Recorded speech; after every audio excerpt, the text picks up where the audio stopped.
Kasaragod Varakkad Auxilium സ്കൂളിലെ UKG വിദ്യാർത്ഥി ഏതൻ rinse മാത്യുവിന്റെ ബാപ്പുജിയെക്കുറിച്ചുള്ള കുഞ്ഞുവാക്കുകളിലേക്ക്.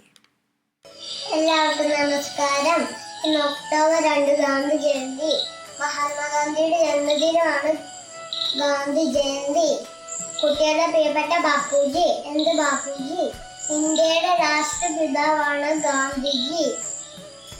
1869 October 2 ഗുജറാത്തിലെ പോർബന്തറിൽ ജനിച്ചു. സമാധാനത്തിന്റെയും അഹിംസയുടെയും ഉപപുത്രയായിരുന്നു ഗാന്ധിജി.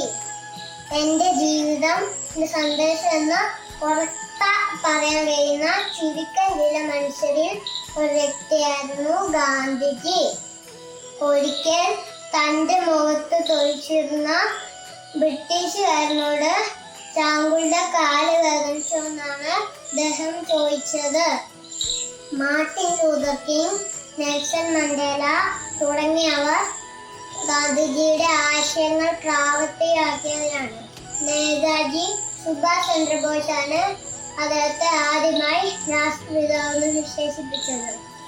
1948 ജനുവരി 30 നാഥ്രാം വിനായക് ഗോഡ്സെ എന്ന നീചനാൽ ആ പുണ്യ ജന്മത്തിന് അന്ത്യമായി. അദ്ദേഹത്തിന്റെ പാവന സ്മരണയ്ക്ക് മുമ്പിൽ പ്രണാമം അർപ്പിച്ചുകൊണ്ട് ഞാൻ എന്റെ വാക്കുകൾ ചുരുക്കുന്നു. നന്ദി, നമസ്കാരം.